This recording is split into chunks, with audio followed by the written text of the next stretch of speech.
ir ahí una vez más.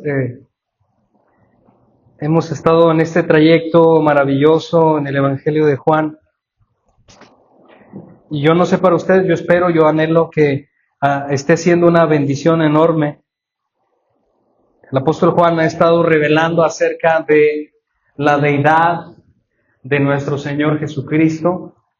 Y ahora vamos a entrar al versículo 14.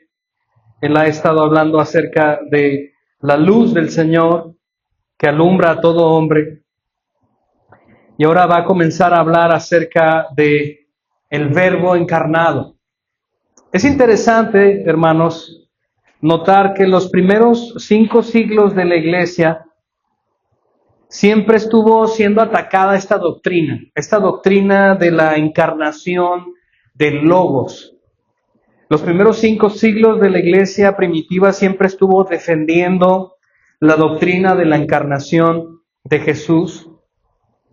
Defensa contra muchas herejías en contra de la encarnación del Señor Jesús. Cuando hablamos acerca de la encarnación, es que literalmente Juan está diciendo que Dios se hizo humano.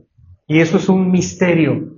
De hecho, dice el apóstol Pablo que grande es el misterio de la piedad. Dios fue manifestado en carne. Note eso.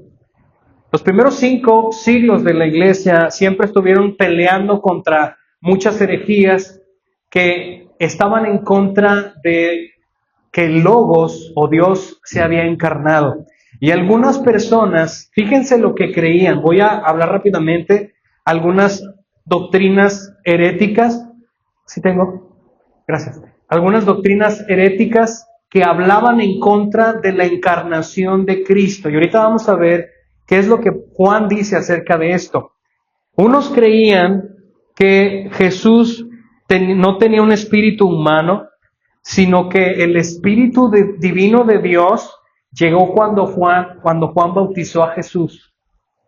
Y el espíritu divino de Dios lo abandonó antes de que fuera a la cruz. Algunos creían eso.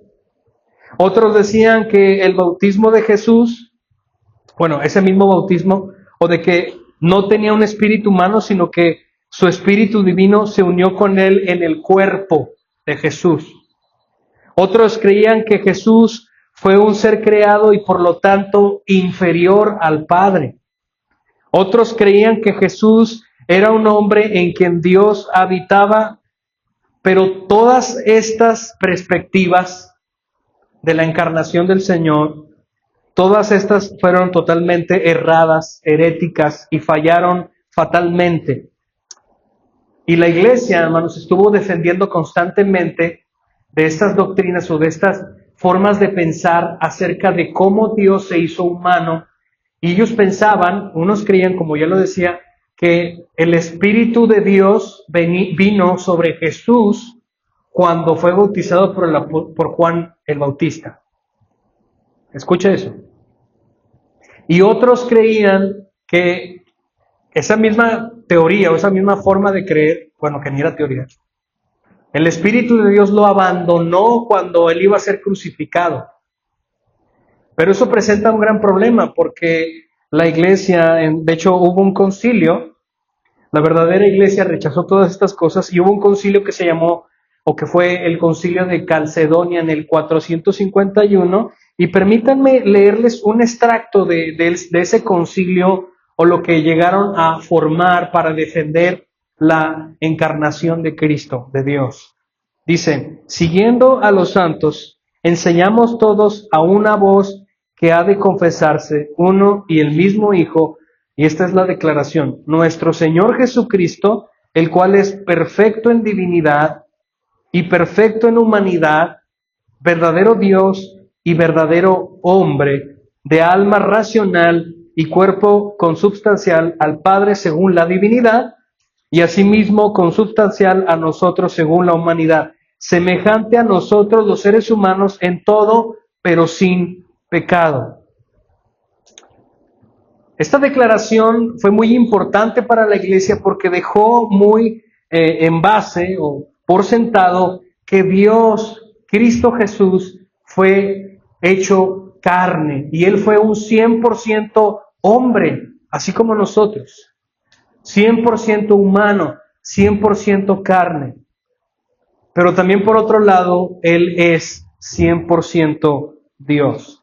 Y ahora, a través del tiempo, esta declaración teológica de que Cristo, siendo humano, es Dios mismo, Dios hecho carne, a veces no nos entra en la cabeza cómo es que surgió esto. Por eso es que el apóstol Pablo dice que es un misterio grande.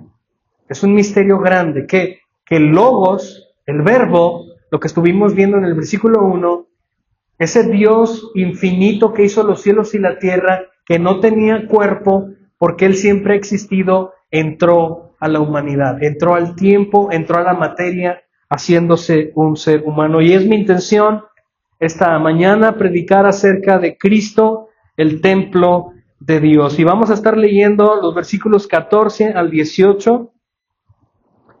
El apóstol Juan escribe, versículo 14 al 18, dice: el Verbo se hizo carne y habitó entre nosotros, y vimos su gloria, gloria como del unigénito del Padre, lleno de gracia y de verdad.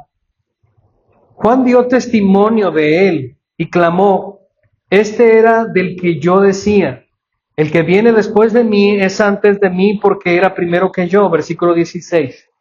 Pues de su plenitud todos hemos recibido, y gracia sobre gracia. Porque la ley fue dada por medio de Moisés, la gracia y la verdad fueron hechas realidad por medio de Jesucristo. Nadie ha visto jamás a Dios, el unigénito Dios que está en el seno del Padre, Él lo ha dado a conocer. Esto es palabra de Dios. Voy a ir estos versículos parte por parte y vamos a descubrir qué es lo que el Espíritu de Dios a través de Juan está escribiendo y dándonos a entender acerca de que Cristo es el templo de Dios. En el versículo 14, aquí hay varias frases que pudiéramos resaltar y voy a mencionarlas por si usted quiere subrayarlas. La primera de ellas es verbo, la siguiente es carne, ahí en el mismo versículo 14, el Verbo se hizo carne. Si puede usted subrayar verbo, carne, y el otro verbo es y habitó, subraye eso, y habitó entre nosotros y vimos su, subraye eso, gloria, gloria como el unigénito del Padre, lleno de, subraye eso, gracia y de verdad. En el versículo 14 se encuentran estas frases: verbo, carne, habitó, gloria, gracia y verdad. Este inicio de esta frase del verbo, Juan nos ha estado hablando del verbo. Recordamos el versículo 1 de este mismo capítulo. Juan ha estado hablando acerca del verbo, del logos. Eso es lo que quiere decir en griego, logos. Y logos quiere decir la palabra. Él está diciendo que Jesús es ese Dios que se presenta ante la humanidad, que ha creado todo lo que existe. Él es la palabra de Dios. Él es el Dios infinito. Él es el Dios eterno. Esta primera verdad que Juan escribe en el versículo 14, el verbo, viene a ser dos antónimos. ¿Sabe qué es un antónimo? Un sinónimo es una misma frase, pero diferente, pero significan lo mismo. Y los antónimos son lo opuesto. Y esta declaración del verbo y la carne, noten ahí la primera parte del versículo 14, el verbo se hizo carne. Logos es la declaración en griego para verbo, palabra, hablando de Jesús. Y carne es una frase que se conoce como sarx. Y esta frase en griego quiere decir literalmente cuerpo humano, carne humana. ¿Sí? Carne donde corre sangre y puedes tocar. Lo que está diciendo Juan en esta primera parte es que lo que no tenía cuerpo se hizo cuerpo, hablando de Dios. En otras palabras, él está diciendo el Dios infinito, el Dios que existía, preexistente, autoexistente, coexistente con el Padre, que hizo los cielos y la tierra, que estaba en la eternidad pasada, ese Dios infinito que nunca fue creado, vino a ser carne, cuerpo. Lo que no era material vino a hacerse material. Lo que estaba fuera del tiempo vino a introducirse en la historia del ser humano. Eso es lo que Juan está diciendo. Esto es un gran misterio. En algún momento en la historia llega un ángel, se revela a María y le dice: bendita eres entre las mujeres porque concebirás y darás a luz al Hijo de Dios, Emmanuel, Dios con nosotros. Grande es ese misterio. ¿Cómo es que pasó? ¿Cómo es que sucedió? María era virgen, no conocía a ningún hombre, hablando sexualmente. Ella no tenía actividad sexual y fue tocada por el Espíritu de Dios y concibió a Cristo, a Dios, el hombre Dios. Y luego sigue diciendo la tercera frase que hay que subrayar: y habitó entre nosotros y vimos su gloria. Quiero estacionarme en algún momento porque esta frase de habitó es la clave de todo mi mensaje. Estamos hablando de que Cristo es el templo de Dios. ¿Sabía usted que la imagen, la idea real, el símbolo del templo está plagado todo el Antiguo Testamento y el Nuevo Testamento? En el Antiguo Testamento, hermanos, siempre vemos a los sacerdotes diciendo: templo del Señor, templo del Señor, templo del Señor es este. Y lo que sucedía es que en ese tiempo los profetas Dios los levantaba para que fueran a predicar a Israel, porque Israel se había prostituido con otros dioses. Y Dios levantaba profetas para que fueran y les dijeran: ese no es nuestro Dios, regresen a nuestro Dios, arrepiéntanse porque la ira de Dios va a venir y nos va a destruir a todos. Y lo que comúnmente pasaba es que Israel era conquistado por otros pueblos, aprisionado por estos pueblos y lloraban al Señor y Dios levantaba a otro que los liberaba. Siempre fue lo que pasó. Pero siempre cuando los profetas se levantaban y decían: la ira de Dios va a venir y el juicio de Dios nos va a castigar, los sacerdotes decían y el pueblo decía: no puede pasar esto porque aquí está el templo de Jehová. Ellos gritaban: templo de Jehová es este, aquí tenemos y lo gritaban 3 veces, superlativo: templo de Jehová, templo de Jehová, templo de Jehová. En otras palabras, ellos estaban diciendo: todo lo que predican estos hombres que se supone que son de Dios, que va a venir el juicio de Dios, no puede ser cierto porque la presencia de Dios está aquí. Y si Dios está aquí, no puede haber nada mal. Por eso es que gritaban: templo del Señor es este. La palabra que utiliza Juan aquí en habitar, hermanos, viene de una frase en griego que significa eskenó. Y literalmente esta frase significa vivir en una tienda. Literalmente significa poner una casa de campaña y vivir allí. Eso es lo que significa habitar. En otras palabras, lo que Juan está diciendo es que Cristo puso su tienda de acampar entre nosotros. Dios puso su tienda de acampar entre nosotros. Hablando de que la tienda es su cuerpo y el alma de Dios o el poder divino de Dios dentro de él. ¿Sabe que nuestro templo es el cuerpo? Nuestra tienda temporal es el cuerpo. Cuando morimos salimos de este templo. Así que eso es lo que está diciendo Juan aquí, que Cristo vino a morar entre nosotros y habitó. La idea del templo de Dios, hermanos, en el Antiguo Testamento siempre fue una imagen que abundaba en las Escrituras. La primera de ellas, aunque usted no lo crea, en Génesis capítulo 3, versículo 8, lo voy a leer para ustedes, dice: y oyeron al Señor Dios que se paseaba en el huerto. Noten esa frase: paseaba en el huerto. ¿Quién? Dios. Al fresco del día. Entonces el hombre y su mujer se escondieron de la presencia del Señor Dios entre los árboles del huerto. Noten cómo Moisés en esta parte habla de cómo Dios está habitando. ¿En dónde? En el Edén. El Edén fue el primer templo de Dios. En la creación, en el mundo. Dios habitaba, Dios se paseaba y Dios estaba su presencia estaba entre las criaturas. Antes de que cayera la desgracia. Sí. Ese es el primer ejemplo que habla acerca del templo. El segundo ejemplo, hermanos, lo podemos ver en Éxodo 40, versículo 34 y 35, donde el Señor, después de que sacó a Israel de Egipto y los trae por el desierto, le mandó a Aarón que construyera un tabernáculo. ¿Recuerda la historia? Le mandó a Aarón y a Moisés que construyeran un templo. El tabernáculo, como lo enseñaba ahorita en la mañana, era una casa de campaña grandísima, donde allí moraba el Señor. Y después de que terminaron de construir el templo o el tabernáculo, esta tienda, en el versículo 34 del capítulo 40 de Éxodo narra esto. Dice, entonces la nube cubrió la tienda de reunión, el tabernáculo, y la gloria del Señor llenó el tabernáculo. Y Moisés no podía entrar en la tienda de reunión porque la nube estaba sobre ella y la gloria del Señor llenaba el tabernáculo. ¿Qué está pasando aquí? Esta nube de la cual está hablando, narrando Moisés, se trata de la Shekinah, de la gloria y de la presencia de Dios.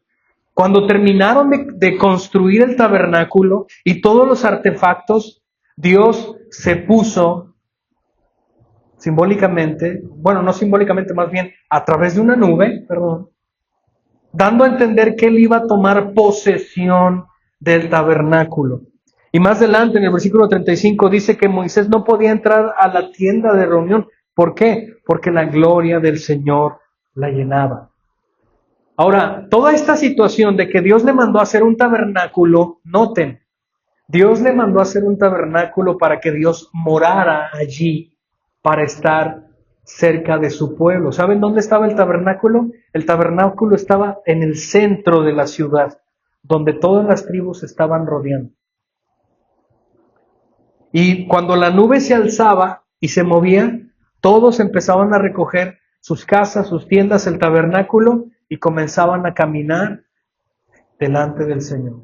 Y así anduvieron en el desierto. Pero quiero que noten esto, la nube es la presencia de Dios. El tabernáculo está Dios allí. Donde estaba el arca del pacto, ahí estaba Dios en el lugar santísimo. El otro ejemplo, hermanos, más adelante, que vemos hablando de esta imagen del templo donde Dios está en 2 de Crónicas 7, versículo 1 al 3. Segundo libro de Crónicas, capítulo 7, versículo del 1 al 3. Cuenta aquí, dice, cuando Salomón es el hijo de David, y recordando un poquito el contexto, a David se le ocurre la gran idea de hacerle un templo al Señor, porque cuando ya se había asentado el reino de Jerusalén, David tenía su palacio, pero la casa del Señor seguía siendo el tabernáculo, esa tienda. Entonces David dice, oye, pues nosotros estamos muy cómodos en nuestras casas y el Señor no tiene casa, le voy a hacer una casa. Y él tenía la idea de construir un templo. Y el Señor le dijo, me agrada tu idea, pero tú no la vas a construir porque tus sangres están sobre tus manos. Tienes mucha maldad. Estás muy contaminado. Recordemos que David mató a un hombre y se acostó con su esposa. Qué atroz. Pero le dijo, pero tu hijo lo va a construir. Dale los planos a tu hijo. Salomón es el hijo de David. Y en este tiempo Salomón ya es rey y había terminado de construir el templo. Ahora, no tengo tiempo para leerlo, pero si ustedes pueden leer todo el capítulo 7 y el capítulo 6, se van a dar cuenta que el templo está construido de una manera bastante interesante. Tenía figuras interesantes. Dentro del templo, imaginemos esa escena, entrando al templo, había en las paredes figuras de árboles con frutos, de palmas, de vegetación. ¿Saben por qué? Porque así era el Edén. Entonces, lo que quiere traer a memoria es que el Edén es el primer templo de Dios y el templo que acabó de construir Salomón tiene esa misma idea. El templo es la presencia de Dios. Dios está en su templo. Versículo 1, capítulo 7, segundo de Crónicas, dice, cuando Salomón terminó de orar, Descendió fuego del cielo y consumió el holocausto y los sacrificios, y la gloria del Señor, ahí está otra vez, la gloria del Señor, llenó la casa. Los sacerdotes no podían entrar en la casa, noten como también lo acabo de leer en Éxodo, Moisés no podía entrar al tabernáculo, y aquí, muchos años después, entra la gloria de Dios y los sacerdotes ya no pueden entrar a la casa del Señor, porque la gloria del Señor llenaba la casa del Señor. Y todos los israelitas, viendo descender el fuego y la gloria del Señor sobre la casa, se postraron rostro en tierra. ¿Sabe qué es eso? Tirarse literalmente al piso de cara, donde la frente está pegada al piso. Todos los israelitas vieron descender fuego del cielo y postraron rostro en tierra sobre el pavimento y adoraron y alabaron al Señor diciendo, ciertamente Él es bueno, ciertamente su misericordia es para siempre. Noten cómo estos tres ejemplos bíblicos sobre sobre habitar, reflejaban la idea de que Dios está en su templo. Dios está presente. ¿Dónde? En su templo. Y esa es la idea que Juan habla aquí. Él está diciendo, el Verbo se hizo carne, Dios se hizo hombre y habitó. Ese templo ahora es Cristo mismo, su cuerpo. Debajo de su piel estaba la gloria de Dios. Y habitó entre nosotros. Si ustedes me preguntan a mí cómo fue posible eso, yo no sé. No puedo explicarlo y nadie lo puede hacer. Es un gran misterio, pero es verdad. Habitó entre nosotros y dice Juan, y vimos su gloria. En los tres ejemplos que mencioné, todos hablan de la gloria de Dios. Y no podían entrar al templo, no podían entrar al tabernáculo. ¿Por qué? Porque la gloria de Dios había llenado todo el lugar. Y donde Dios está, nadie más puede estar. Porque Él es santo, Él es glorioso. Pero Juan dice, nosotros lo vimos, nosotros lo tocamos, nosotros vimos su gloria. Esta frase que utiliza aquí en gloria pudiera referirse, hermanos, que, por ejemplo, en Éxodo 40, Levítico 7, lo que acabamos de leer ahorita, dicen las narrativas que no podían entrar al templo porque la gloria de Dios lo llenaba todo. La gloria de Dios es tan destructiva, más que el sol, ¿sabe usted? Por causa de la santidad, de sus atributos gloriosos. Eso es lo que Dios le dijo a Moisés en Éxodo 33, versículo 20. Ahorita lo decíamos en la mañana. Muéstrame tu gloria, le dijo Moisés al Señor. Y el Señor le dijo, nadie puede verme y seguir vivo. Pero Juan dice que esa gloria fue manifestada y ellos la vieron. Y esa gloria de Dios que estaba en el Edén, en el tabernáculo, en el templo, estaba en Cristo. En Marcos capítulo 9, versículo 2 al 8, se lo voy a leer bien rápido. Dice, 6 días después Jesús tomó con él a Pedro, a Jacobo y a Juan y los llevó a ellos solo a un monte alto y se transfiguró delante de ellos. La palabra que utiliza aquí Marcos para transfigurar tiene que ver con metamorfosis. Como una cosa cambia y comienza a parecerse a otra cosa. Y describe cómo es ese cambio. Versículo 3. Sus vestiduras se volvieron resplandecientes, muy blancas, tal como ningún lavandero sobre la tierra las puede blanquear. Y se les aparecieron Elías junto a Moisés y estaban hablando con Jesús. Entonces Pedro dijo a Jesús, Rabí, bueno es que estemos aquí, hagamos 3 enramadas. Las enramadas eran casitas de campaña hechas de ramas. Uno para ti, otra para Moisés y otra para Elías. Porque él no sabía qué decir, pues estaba aterrado. Y la narrativa sigue diciendo que salió una nube y los cubrió, y se escuchó una voz que dijo, este es mi Hijo amado, a él escuchen. Y la gloria desapareció. Juan dice, y vimos su gloria. Yo me pongo a pensar que tal vez este texto es a lo que se refiere Juan. Juan estaba allí. El apóstol Juan estaba allí en el monte de la transfiguración cuando el Señor comenzó a salir, supurar su gloria como resplandeciente. ¿Han visto los rayos?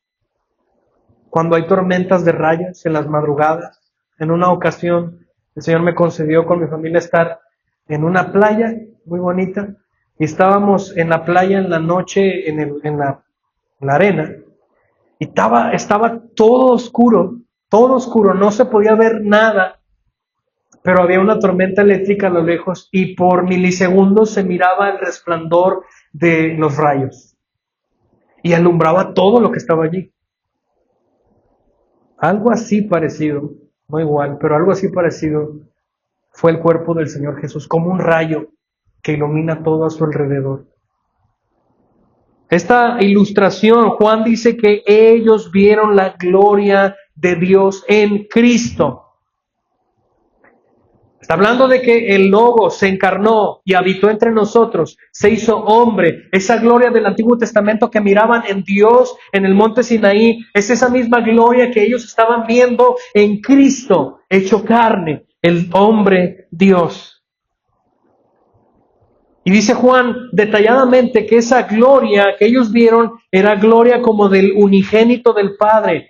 Este título que pone aquí, unigénito, no tiene que confundirse con la misma frase de primogénito, no son las mismas cosas. Unigénito es de una doctrina, hermanos, que se llama la generación eterna, y no tengo tiempo para explicarlo porque es muy profunda también y es muy misteriosa, pero tiene que ver con la Trinidad de Dios. Tiene que ver con que Jesús es engendrado de parte de Dios infinitamente y eternamente. Suena extraño decirlo, pero esta es una realidad. En el Salmo 2, los que estuvieron la semana antepasada, hay un pedazo donde en el extracto del Salmo 2 dice el Señor ya en los versículos finales: mi hijo eres tú, yo te he engendrado hoy. Pídeme por herencia las naciones y te daré hasta los confines de la tierra. Noten esa misma frase. El Señor Dios Padre le está diciendo a Dios Hijo, yo te engendré hoy. Pero esto no tiene que entenderse de que Jesús es creado. Jesús no es creado, porque si fuera creado entonces no sería Dios. Él es Logos. Esto es algo tan abismal para entender. Habla de la generación eterna que comunica la divinidad de Dios Padre a Dios Hijo. Él es el Hijo engendrado eternamente del Padre. Y esta gracia del Hijo está llena de gracia y de verdad. Noten nuestros títulos que pone. Esta gloria que vieron en el Dios hombre, en el templo de Dios que es Cristo, está llena de gracia y de verdad. Los atributos de Dios, hermanos, en el Antiguo Testamento, las características de la revelación de Dios, principalmente desde el Antiguo Testamento, era que Dios es santo, que Dios es intocable, que Dios es digno de temor. Es lo que mirábamos ahorita en la escuela dominical. Dios es tan puro que no te puedes acercar a Él. ¿Recuerdan lo que pasó con Usa? Iba el arca del pacto y casi se cae, Usa la toca y muere.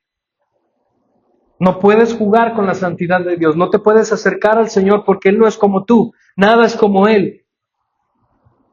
Los atributos de Dios en el Antiguo Testamento daban miedo, porque era un Dios santo que no te podías acercar a Él. Pero los atributos de Dios encarnado, del Hijo, ahora nos dejan ver que es gracia y verdad. ¡Wow! Es gracia y verdad. Y esto es fascinante, esto es precioso, esto es hermoso. Nadie podía acercarse al Señor en el Antiguo Testamento y ahora Dios se acercó a los marginados. Había leyes que decían que los israelitas no podían tocar a los que estaban leprosos, ni siquiera podían tocar a las mujeres que estaban en sus tiempos de cada mes, porque eran inmundas o inmundos, o que no podían tocar a cosas muertas porque esa maldad o esa basura entraba a ellos. y contaminaba su espíritu. Pero ahora en el Nuevo Testamento vemos a Jesús tocando a los marginados, tocando a los leprosos. Llegó un momento donde había 10 leprosos y le gritaban al Señor: Jesús, Hijo de David, ten compasión de mí, ten compasión de nosotros. Y el Señor los sanó a todos y solamente uno regresó. Hubo un leproso también que se acercó y le dijo, y a mí me llena de ternura, es imposible no llorar.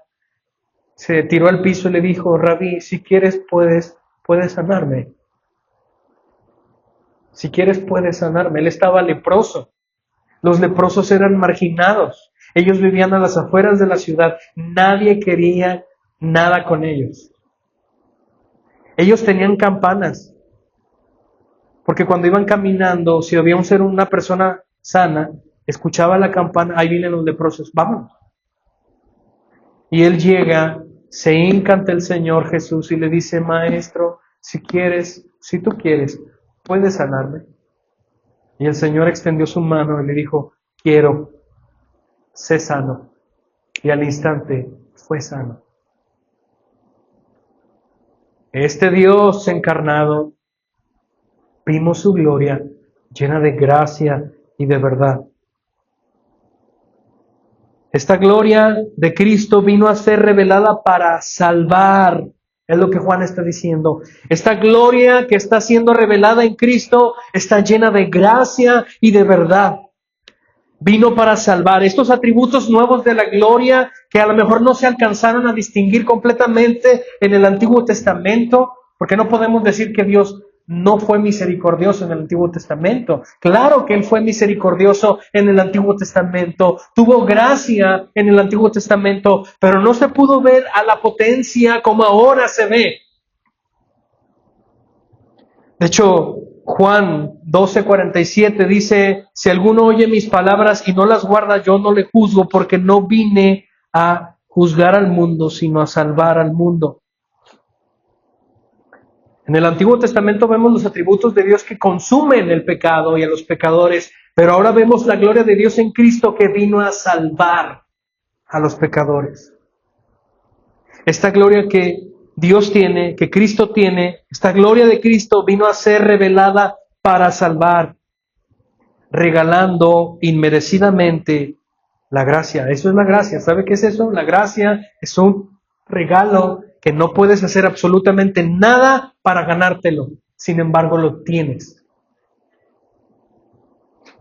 La gracia es algo que compite contra el ingenio humano. El ser humano tiende a ganarse las cosas al sentido de merecer. Yo trabajé, yo merezco. Pero con Dios así no funcionan las cosas. Nuestro Dios, Cristo, es un Dios de gracia. Él te da lo que no mereces y tú no puedes merecerlo a través de tus esfuerzos. No puedes y nunca vas a poder. ¡Nunca! El regalo de la gracia de Dios es inmerecido. Y este es el secreto. Si fuera merecido, entonces ya no sería gracia. Sería deuda. Si Dios nos diera cosas buenas por nuestros esfuerzos, no sería gracia, sería deuda. ¿Qué es lo que vas o qué hacen contigo cuando te pagan en tu trabajo? ¿En tu trabajo te dan un sueldo y es gracia o es deuda? Es deuda, ¿no? No es gracia. Tú te esforzaste por trabajar toda la semana y ahora tu jefe te debe a ti un sueldo y te paga porque te esforzaste. Pero con Dios así no funcionan las cosas. Tú puedes esforzarte toda tu vida y jamás pagar al Señor. Jamás merecer lo que Él te da. Él te lo regala porque Él es el Dios de gracia.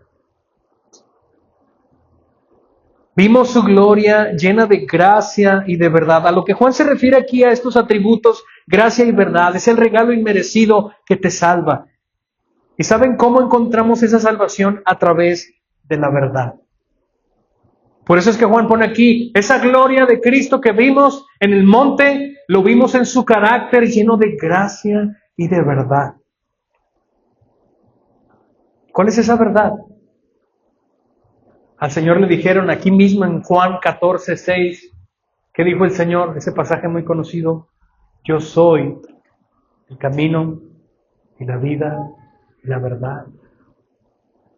Nadie viene al Padre si no es por mí. Cristo es la verdad. Él no tiene verdad, Él es la verdad. La verdad que hace libres nuestras almas. La verdad que hace libres nuestro pensamiento. La verdad que hace libre nuestra alma de la esclavitud eterna. Versículo 15. Este es un resumen de lo que después Juan va a escribir en el versículo 19. Eso lo vamos a ver el siguiente domingo, primeramente Dios. Y este pequeño resumen es lo que escribe aquí en el versículo 15. Juan dio testimonio de él. Juan está hablando aquí de Juan el Bautista. Juan el Bautista, versículo 15, dio testimonio de Cristo y clamó: este era del que yo decía, hablando de Cristo. Él está trayendo esa evidencia, ese recuerdo de lo que dijo Juan el Bautista. Él dijo lo siguiente: el que viene después de mí es antes de mí porque era primero que yo. Realmente más o menos como 6 meses se llevaba Juan el Bautista y el Señor Jesús de edad. Cuando Juan el Bautista ya estaba en el vientre de su madre, apenas María estaba embarazada del Señor Jesús, apenas iba. Y tenían una diferencia de meses. ¿Cómo es que Juan dice esta declaración? Cronológicamente hablando, en este mundo Juan era mayor por meses que el Señor Jesús, pero él está diciendo que él es primero que él. Juan dio testimonio, Juan el Bautista dio testimonio de que Cristo era Dios, como lo hemos estado viendo, de que Cristo es luz que alumbra al universo, que da vida a los corazones entenebrecidos. Y ahora está diciendo que Él era antes que Él. Este resumen, que se encuentra más adelante en el versículo 19, Juan, el apóstol, ahora ofrece este resumen del testimonio del Bautista, de Juan el Bautista, como prueba del verbo divino preexistente y encarnado, nuestro Señor Jesucristo. En otra ocasión le preguntaron al Señor Jesús, hablando de su preexistencia, y el Señor Jesús, antes de que Abraham fuese, ¿qué dijo? Yo soy. Y esa respuesta que el Señor dio antes de que Abraham y Jesús estaban tan separados por tanto tiempo, y el Señor decía: yo soy antes que Abraham. Y la palabra que utilizaba ahí, antes de que Abraham fuese, yo soy, es la misma frase que dijo a Moisés en la zarza: ¿en nombre de quién voy a ir a Faraón? ¿Qué dijo el Señor? En nombre de yo soy, el que soy. Ve. Cristo diciendo eso. Él es quien dijo eso en la zarza. Versículo 16. Pues de su plenitud todos hemos recibido y gracia sobre gracia. De Cristo emana la gracia continua, gracia que no termina. ¿Han escuchado eso? A mí me encanta ir a los restaurantes cuando te dicen: el agua es refil. Por dentro de mí hay un gritito de gozo. ¿No les pasa? O cuando van a un buffet que saben que va a haber comida. Bueno, depende, ¿verdad? Porque ha habido casos donde hay gente donde usted ya sálgase porque usted ya comió demasiado. Imagínense un río que nunca termina.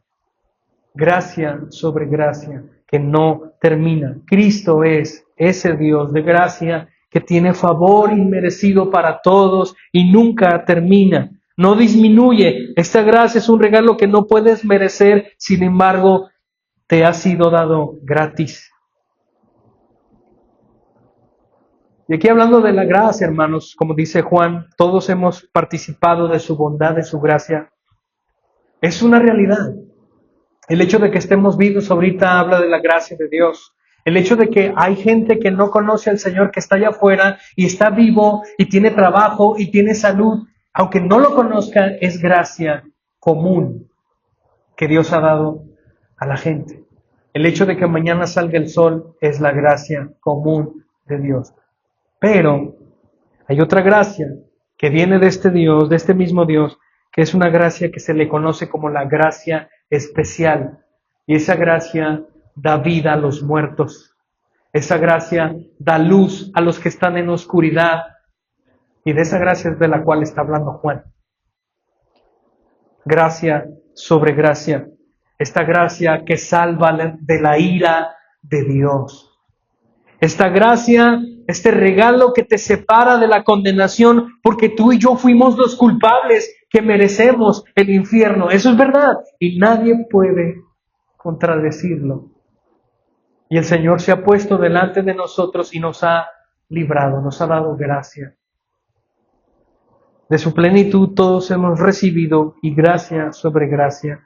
Porque la ley, versículo 17, fue dada por medio de Moisés, pero la gracia y la verdad fueron hechas realidad por medio de Jesucristo. Es aquí donde se pone hermosa la narrativa. Lo que Juan está diciendo aquí, hermanos, es que la ley y la gracia son parte de los atributos de Dios. La ley que fue escrita en el Antiguo Testamento dio a conocer el carácter santo de Dios.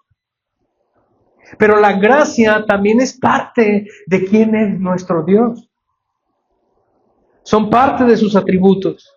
Él es un Dios santo, pero también es un Dios misericordioso. En el Antiguo Testamento fue manifestada la ley de Dios, pero lo que produjo la ley de Dios, ¿sabe qué fue? Muerte. La ley de Dios produjo muerte. ¿La ley es mala? Es lo que dice Pablo en Romanos, de ninguna manera. De hecho, la ley es perfecta, los malos somos nosotros. Aquel que no está alineado a la ley del Señor merece morir. La ley no es mala, la ley es buena, nosotros somos los malos. En el Antiguo fue manifestada la ley de Dios, pero lo que produjo, amados hermanos, fue muerte. La ley para nada es mala, de hecho es perfecta. Y este es el asunto. La ley no fue un instrumento de gracia. Forma parte de los atributos de Dios, pero no fue una manifestación de gracia. ¿Qué es la gracia? Es salvación sin merecer. Y la ley es, cúmplelo o te mueres. La ley forma parte de los atributos de la santidad de Dios, pero no fue una manifestación de la gracia. Pero Dios concedió gracia y perdón para los que violaron la ley de Dios en base a lo que Cristo hizo en la cruz. Si se fijan cómo ahora este mismo Dios del Antiguo Testamento ahora da a conocer otros atributos. Ahora no fue conocido a través de la ley, ahora fue conocido a través de su gracia. La ley, si usted, esto no entendió nada del mensaje, pero si usted entiende lo que voy a decir ahorita, por favor escríbalo, léalo, grábelo y lléveselo a su casa. Esto es todo el mensaje. La ley no salva a nadie. ¿Sabe por qué? Porque para que la ley lo salve a usted, usted tiene que cumplir perfectamente todos los estándares de la ley. Y si usted falla en uno, falla en todos. La ley no salva a nadie. No porque sea incapaz de salvar, no, claro, es capaz. Los incapaces somos nosotros de cumplir. La ley no salva a nadie, pero la gracia sí.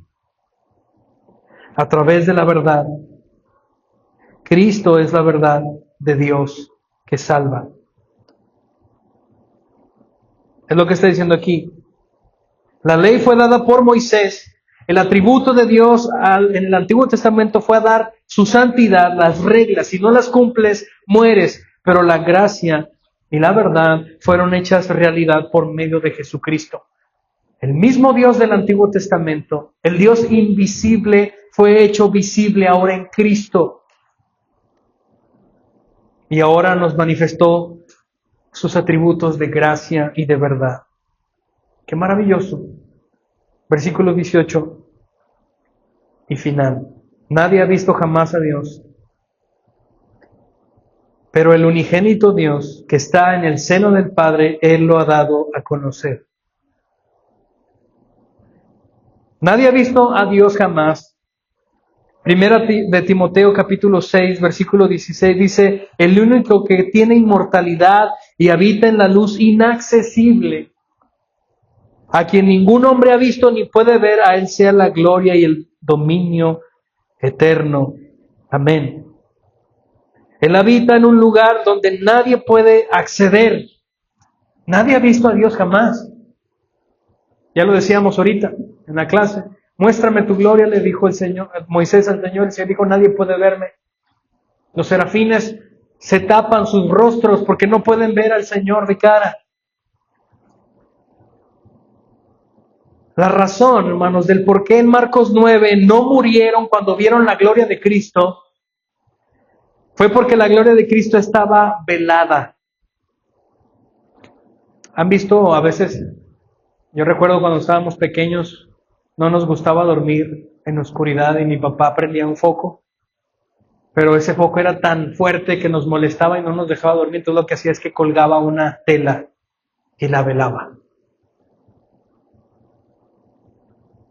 La razón de por qué los discípulos no murieron ante la gloria de Cristo en ese momento cuando estuvieron en Marcos 9 fue porque estaba velada. Es como si estuviera tapada por su cuerpo humano.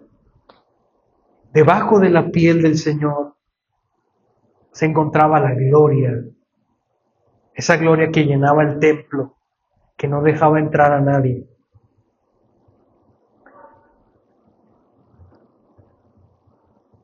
Lo que Juan está diciendo aquí, hermanos, de que el unigénito de Dios le ha dado a conocer, en el versículo 18, quiere decir esto. Note esta frase, por favor, escúchela. Dice, Jesús es la explicación de Dios.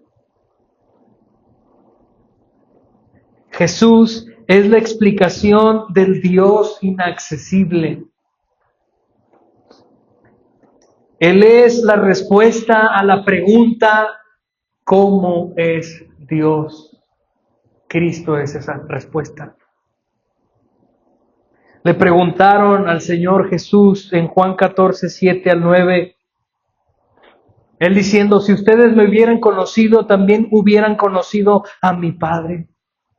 Desde ahora lo conocen y lo han visto. Señor, muéstranos al Padre y nos basta, dice Felipe. Señor, muéstranos al Padre y ya no vamos a dudar de ti.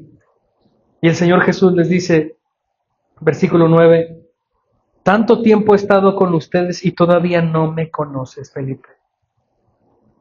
El que me ha visto a mí, ha visto al Padre. Wow. El Dios invisible que estaba en el Antiguo Testamento, que el pueblo no podía ver, se hizo visible en el rostro de Cristo. Él dio a conocer tangiblemente al Dios infinito, al Dios eterno, se hizo carne en Logos y habitó entre nosotros. Y quiero terminar con esta idea, sabiendo solamente en la portada de que nuestro Dios Jesucristo es un Dios infinito, que no ha sido creado, que es eterno, que Él creó todas las cosas y las cosas existen por su voluntad.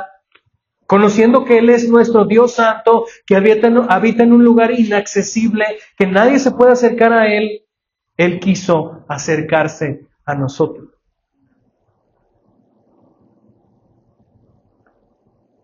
Y vimos su gloria, gloria como la del unigénito de Dios, lleno de gracia y de verdad, y habitó entre nosotros. Esa gloria destructiva se hizo hombre. Quiero que noten conmigo cómo el empeño tan tierno y el incansable empeño de Dios por querer estar con su pueblo.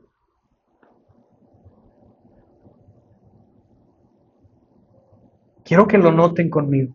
Y mi oración que el Espíritu Santo les abra el entendimiento para ver eso.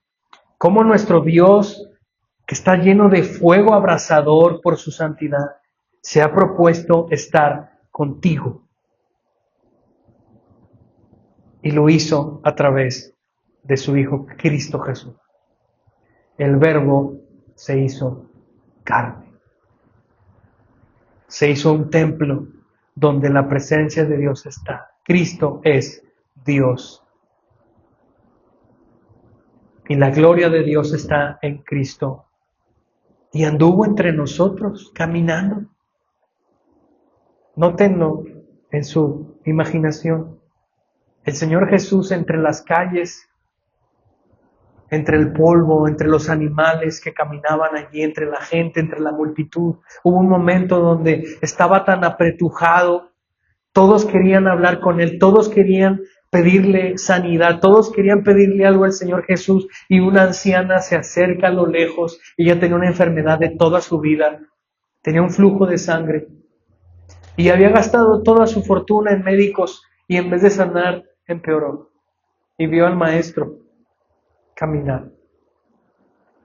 A Dios hecho hombre caminando. Noten eso, imagínenlo por un momento. Y ella dijo, si tan solo puedo tocar el borde de su manto, seré sana. Y se abrió paso entre la multitud. Imagínenla tan débil, abriéndose paso entre todas las personas. Y en el último momento se estiró para tocar el... Yo no sé cómo fue, tal vez estaba en el piso, se tiró o alcanzó a rasgar un poquito con sus dedos el borde del manto del Señor, y al instante fue sanada. Fue sanada. Y el Señor dijo, ¿quién me tocó? Y los discípulos decían, Señor, todos te están apretando aquí, todos te están tocando. Y el Señor decía, salió poder de mí. Y ella con tanto temor reverente, levanta la mano y le dice, fui yo, Señor. Y el Señor la voltea y le dice, tu fe te ha salvado. Dios, quien hizo los cielos y la tierra, quien sustenta todas las cosas con el poder de su boca, se hizo hombre. Y vino aquí por ti. Por ti. Porque te ama, porque nos ama. Él es el templo de Dios y habitó entre nosotros y vimos su hermosa gloria, esta gloria llena de gracia que salva a través de su verdad. Cree en Él, cree en este hombre Dios, pon tu fe, pon tu confianza en Él, ven a Él. Él está esperándote y está dispuesto a darte su gracia a través de su verdad para que estés con Él siempre. Padre eterno, te agradecemos, bendito Señor, porque tú has sido bueno con nosotros. Ni siquiera alcanzamos a dimensionar, Señor, tu gracia. No alcanzamos a dimensionar tu favor inmerecido. Pero rogamos porque tu Espíritu Santo nos dé la capacidad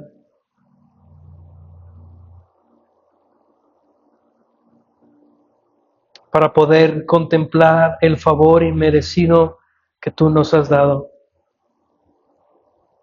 Señor Santo, oro por los que están aquí, Padre.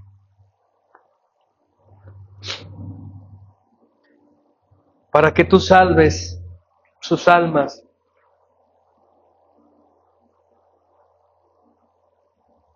A través de tu gloriosa gracia, llena de gracia, llena de verdad, a través de tu hermosa gloria. Para que tu Espíritu Santo, Señor, dé luz a los que están en tinieblas y vida a los que están muertos.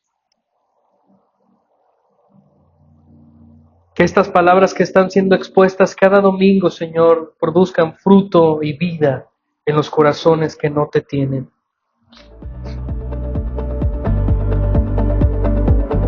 Porque te lo pedimos en Cristo Jesús. Amén.